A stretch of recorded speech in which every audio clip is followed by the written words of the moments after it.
Can extend the series to game number 5. Homebois looking to lock in that slot to MSC at 2024 group stage.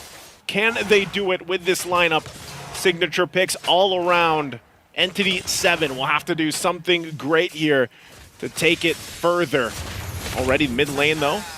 Zorn should be fine. This is one of the interesting things with the Cho currently too. Gets a little bit of extra damage on those basic attacks. 180% rather. Look at him just battling out with Erwin. The passive just constantly being up. Now Erwin might be forced to flicker and he does. Udil walks up or dashes up. Deal that damage to force the flicker out, and Marquinhos even is taking a bit of punishment. Now Supa, 3 swings of that hammer. In the mid lane, Chan forced the flicker too. They're burning flickers very early on.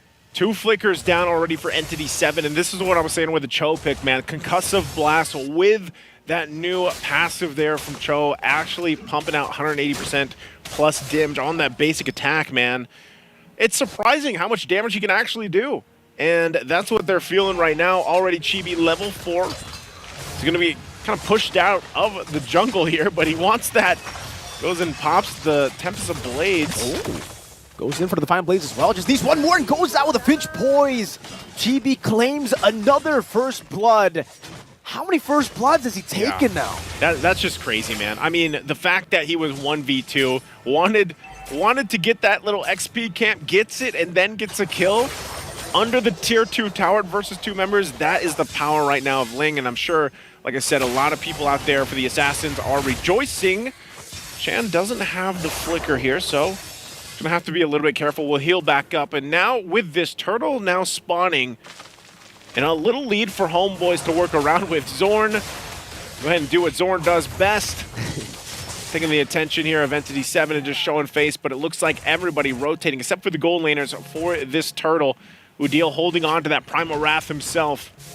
And ENTITY7 still waiting, on this level 4 for Erwin. Doesn't have the wild charge available. They might just call this one off. It does seem like they have no ways to actually enter around the turtle, and Chibi will be able to pick this up for free. Does use the Retribution still up top, by the way. In this lane, it's Nets who's actually winning it out in the trades. Yep. It's Bruno's just that pick. I mean, Bruno is still a good quality pick in the sense that he also just destroys turrets pretty quickly. And, his ultimate isn't amazing or anything, but the amount of just damage that he has. Let's take a look at the. We need a Zorn cam or a Zorn counter. We need a TP counter, bro. Yeah, we need a counter here. But going back to it, Bruno, great solid pick, especially once you get a couple items locked in. And once again, go ahead and grab the MSC pass for you guys here in game. Oh, that's a flicker into the way of the dragon, right into the Defiant Blades, and the Tempest of Blades is used up, but it's still going to be the brilliance from Chan as Chibi picks up some of the blades on the floor, gets out with the Finch Poise. And it doesn't seem like anyone's going to be dying there in that skirmish. Both teams disengaging, resetting again. Okay, let's take a look at the items. You can already see the Blade of Hephaestus locked in once again for Fury. Saw him do this earlier. The damage will come online already. Look at him going 1v1 with Nets, but look at already up top. I'm not sure if they're going to commit on this. But one thing, too, for Hide on Bush, I'm looking to see when he's able to actually pump out and get the damage out on some of these targets. Again, the Karina is not a pick you see often right now in competitive play. They could make it work. They just, I think they just really want to farm up as much as possible.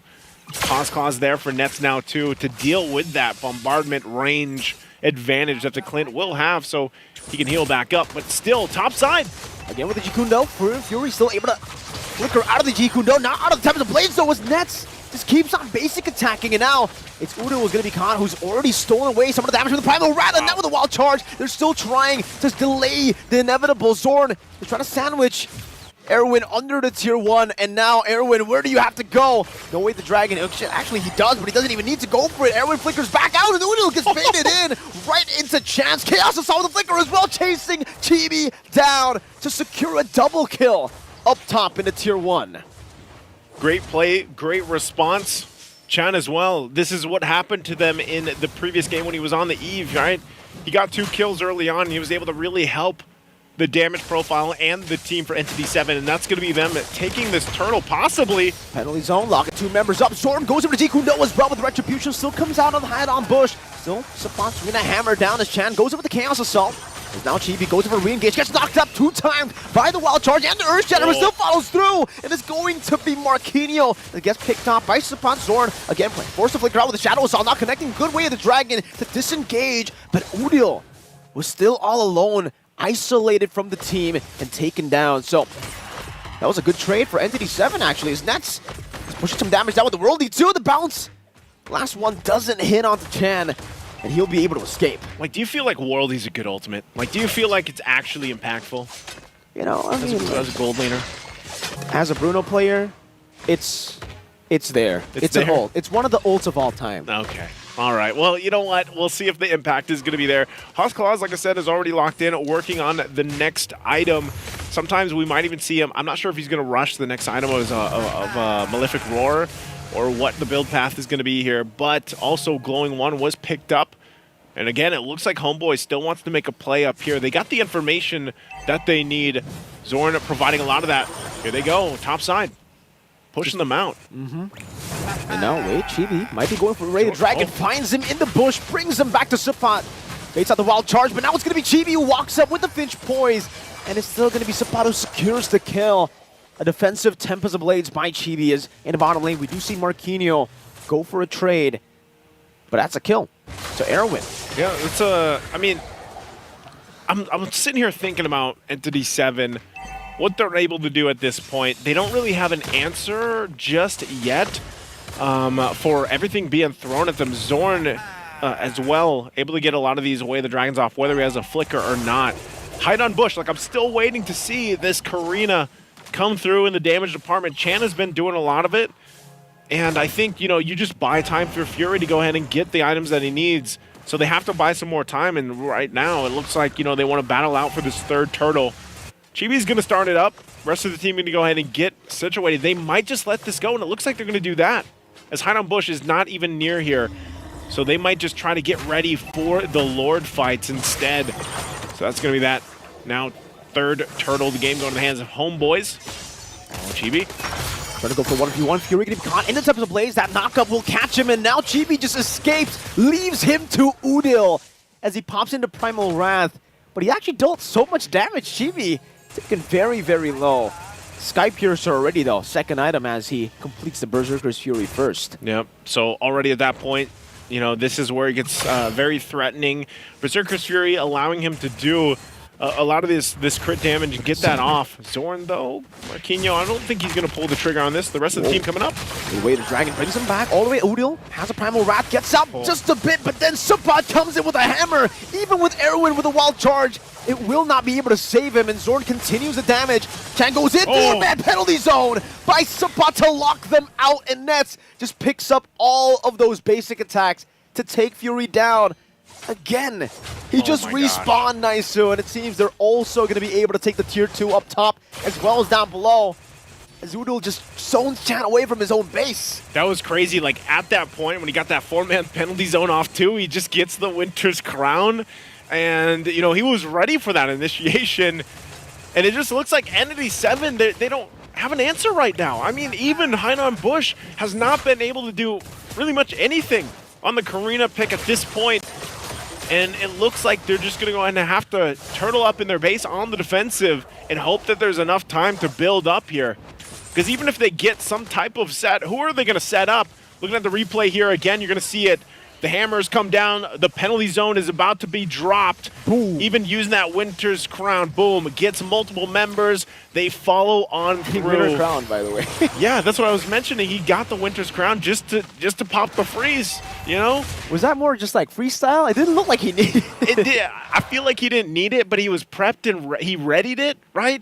So, like, interesting, because Sapot, he even just has an Athena shield, so he's like, my job is literally just to jump in penalty zone. That's it. He doesn't even have any, like, usually we see a Fury Hammer, right? Like, at least a Fury Hammer. He has nothing. He knows that he's just playing the enabler role here in game number 4. Udil picks up. Chibi Retri did, but you know, Udil picked it up. Retri got Udil. You know, they're having a battle amongst themselves, I guess, you know? But yeah, I think part of this is just, and this is crazy. Damage dealt, he's second with this defensive build for Sapot, who, is somehow a second in damage. That's the base damage, man. That's the base That's damage.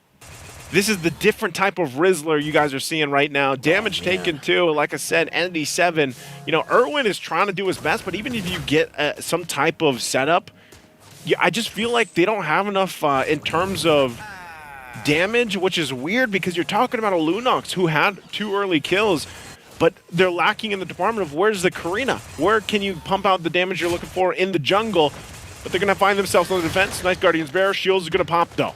Oh man, the Holy Defense was already baited down in the mid lane and the bottom lane as well now. As that Cannon just goes in towards the base turret, they're going to be able to take that away. Penalty zone by Stefan, only on to 1. The Winter Crown saves him for a bit as Marquinhos pops in Primal Rat in the back line. What happened to Chibi, who dove in way too deep, gets picked off, and now it's Stefan and Chibi taken out. Now a full re-engage coming in from Chan as he pops in the Brilliance, flickers forward. 3 members down, traded in for a base turret in the mid lane. Hey, that's ENTITY7 answering the question. I was like, where is the Karina?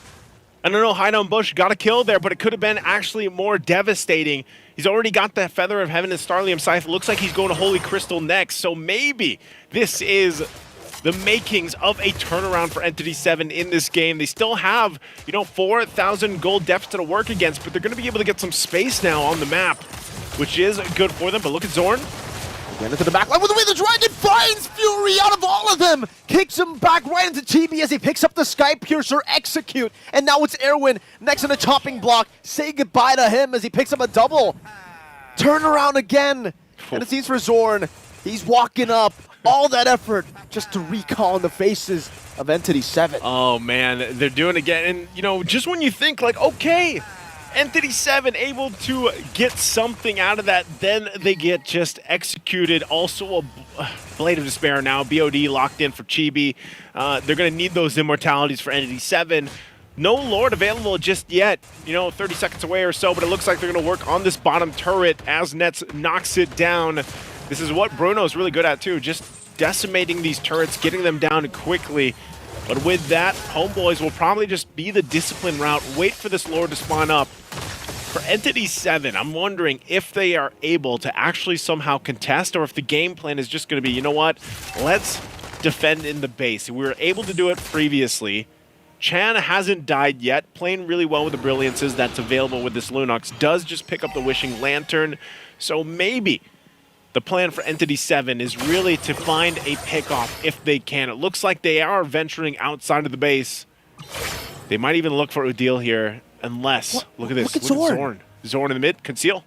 Udil leads it out. He's able to cancel out that. Winter Crown as well, baited out. Now it's going to be the re-engage. Coming to the back line with the Brilliance popped in. Penalty zone to lock Fury, and he's all isolated. Erwin flickers forward, gets the wild charge away, and a Dragon as well to bring Hideout Bush right into Udil.